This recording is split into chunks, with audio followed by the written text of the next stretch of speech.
অন্নপূর্ণা যোজনায় যাদের আন্ডার ইনকোয়ারিতে ছিল আর যাদের ফেলিয়ার ছিল তাদের জন্য দারুণ খুশির খবর। এটা শুধুমাত্র আমার মুখের কথা নয়, আমার পরিবারেই কিন্তু এই ঘটনাটা ঘটেছে, যে আন্ডার ইনকোয়ারিতে থাকা মহিলা যারা কিন্তু আমার নিজের পরিবারের মানুষ, যাদের আন্ডার ইনকোয়ারিতে ছিল, তারাই কিন্তু কালকেই ফোন করে আমাকে জানালো যে দিদি, মানে আমার বোন হয় সম্পর্কে, তো দিদি আমাদের যে শাশুড়ি বৌমা আন্ডার ইনকোয়ারিতে ছিল তাদের কিন্তু অ্যাপ্রুভড হয়ে গেছে।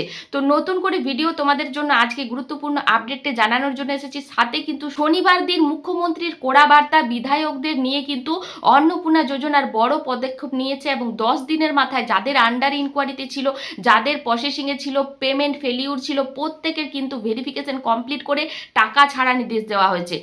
পুরো ভিডিওটা প্রতিবেদনটা জানাবো যে আন্ডার ইনকোয়ারি বা পেমেন্ট ফেলিউর যারা এখনো 1 মাসও টাকা পায়নি তারা আগস্ট মাসে টাকা পাবে কিনা, এমনকি যারা আমাদের আশেপাশে আন্ডার ইনকোয়ারিতে ছিল তারা অনেকে কিন্তু খবর দিচ্ছে যে আমাদের কিন্তু বাড়িতে ফোনে দেখছি, ফোনের মধ্যে কিন্তু কোনো পোর্টাল চেঞ্জ হয়নি, সেখানে আন্ডার প্রসেসই দেখাচ্ছে, কিন্তু তারা ভিডিও অফিসে গিয়ে চেক করে দেখেছে যে তাদের কিন্তু অ্যাপ্রুভ হয়ে গেছে।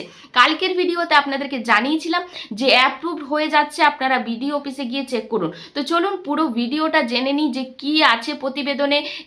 যে শনিবার যে বিধায়কদের নিয়ে বৈঠক করা হয়েছিল সেই বৈঠকে তাদের কি উদ্যোগ নেওয়া হয়েছে, কি কড়া বার্তা দেওয়া হয়েছে, এমনকি মুখ্যমন্ত্রী শুভেন্দু অধিকারী তিনি কিন্তু পরিষ্কার জানিয়ে দিয়েছে 10 দিনের মধ্যে কিন্তু তাড়াতাড়ির মধ্যে যাচাই বাছাই করতে হবে এবং যারা অযোগ্য ছিল, যারা টাকা পাওয়ার কথা নয়, এমন কিছু প্রশ্ন উঠে এসেছে যেটা কিন্তু শর্তের সাথে যুক্ত হচ্ছে।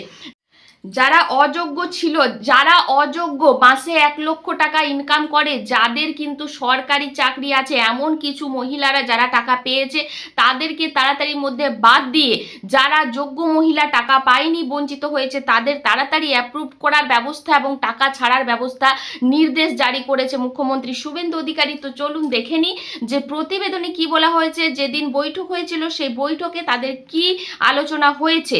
তো দেখুন এখানে লেখা আছে, অন্নপূর্ণা নিয়ে নতুন আপডেট, এবার বিধায়কদের বড় দায়িত্ব দিলেন শুভেন্দু অধিকারী। অন্নপূর্ণা যোজনা শনিবারে বিধানসভা অধিবেশনের আগে বিজেপির পরিষদী দলের বৈঠক হয়। এই বৈঠকে অন্নপূর্ণা যোজনা নিয়ে বিধায়কদের নির্দেশ দিয়েছেন মুখ্যমন্ত্রী শুভেন্দু অধিকারী। তিনি বৈঠকে বিধায়কদের উদ্দেশ্যে বলেছেন, অন্নপূর্ণা যোজনা নিয়ে ইতিমধ্যে নানা বিতর্ক তৈরি হয়েছে। বিরোধী দলেরা বিতর্ক করার চেষ্টা করছে, মানুষের মানে বিতর্ক তৈরি করছে, আলোচনা তৈরি করছে, যার কারণে কিন্তু এই তালিকায় এমন কিছু নাম নথিভুক্ত হয়েছে যারা অন্নপূর্ণা যোজনার আওতায় আসে না, আসার কথা নয়, তারা কিন্তু অন্নপূর্ণা যোজনা পাচ্ছে। অন্নপূর্ণা যোজনার টাকা নিয়ে নানা রকম বিভ্রান্ত তৈরি হয়েছে। কেউ জুলাই মাসে টাকা পেয়েছেন, কারো অ্যাকাউন্টে আবার টাকা ঢোকেনি।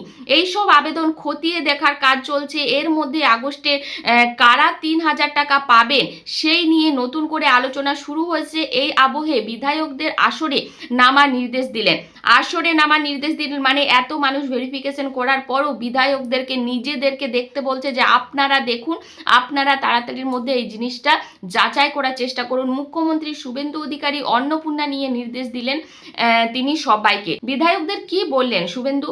শনিবার বিধানসভা অধিবেশনের আগে বিজেপি পরিষদী দলের বৈঠক হয়।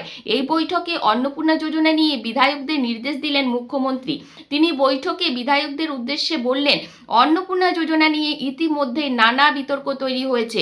বিরোধীরাও বিতর্ক তৈরি করার চেষ্টা করেছে।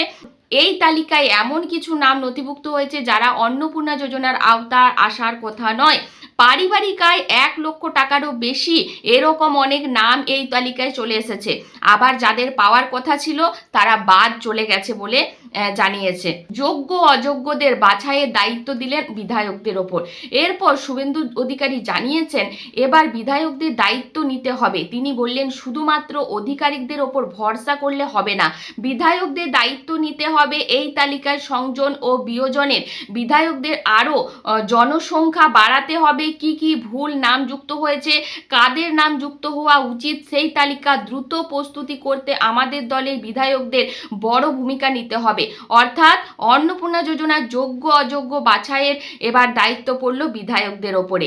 উল্লেখিত মুখ্যমন্ত্রী জানিয়েছেন, জুলাই মাসে 1 কোটিরও বেশি মহিলার অ্যাকাউন্টে টাকা ঢুকেছে। তিনি 26 লক্ষ আবেদন বাদ হয়েছে। আগস্ট মাস পর্যন্ত অন্নপূর্ণা যোজনার আবেদন করা যাবে, মানে আগস্ট মাসের 30 তারিখ পর্যন্ত আপনারা অন্নপূর্ণা যোজনার নাম নথিভুক্ত করতে পারবেন, ফর্ম ফিল আপ করতে পারবেন।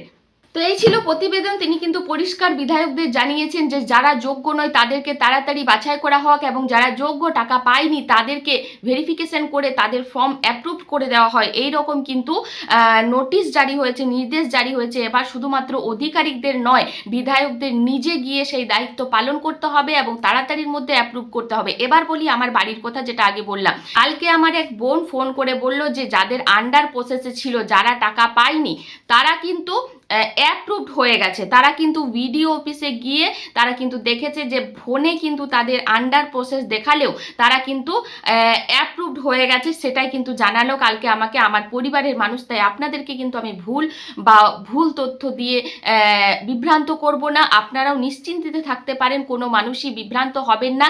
ফোনে যদি আপনার আন্ডার প্রসেস দেখাচ্ছে, পোর্টাল কিন্তু চেঞ্জ হচ্ছে না। আপনারা ভিডিও অফিসে গিয়ে চেক করান, আপনারটা যদি যোগ্য থাকে, আপনি যদি এই শর্তের আওতাতে পড়েন, তাহলে কিন্তু আপনারটাও অ্যাপ্রুভড হয়ে গেছে, এমনটাই কিন্তু খবর আসছে চারিদিক থেকে। তো ভিডিওটা অবশ্যই প্রচুর শেয়ার করে দেবেন, কারণ প্রত্যেক মা বোনে আতঙ্কিত, বিভ্রান্ত হচ্ছে অনেক ভিডিও দেখে। তাই ভিডিও দেখে বিভ্রান্ত হবেন না। আপনারা নিজেদের ভিডিও অফিস, পঞ্চায়েত অফিস, পৌরসভাতে গিয়ে যে আধিকারিকরা এই দায়িত্বে ছিলেন তাদের কাছে একটু যোগাযোগ করুন। আপনারা যে অনলাইন অ্যাপ্লিকেশন করেছিলেন সেই নাম্বারটা নিয়ে দেখুন আপনার ফর্মটা কি অবস্থায় পড়ে রয়েছে। তো এই ছিল পুরো ভিডিওটা প্রচুর শেয়ার করে দেবেন, জনস্বার্থে প্রচার করে দেবেন। ইউটিউব থেকে দেখে থাকলে চ্যানেলটাকে সাবস্ক্রাইব করে নেবেন। যারা ফেসবুক থেকে দেখছেন ফলো করে যুক্ত থাকবেন এরকম নতুন নতুন আপডেট পাওয়ার জন্য। ধন্যবাদ।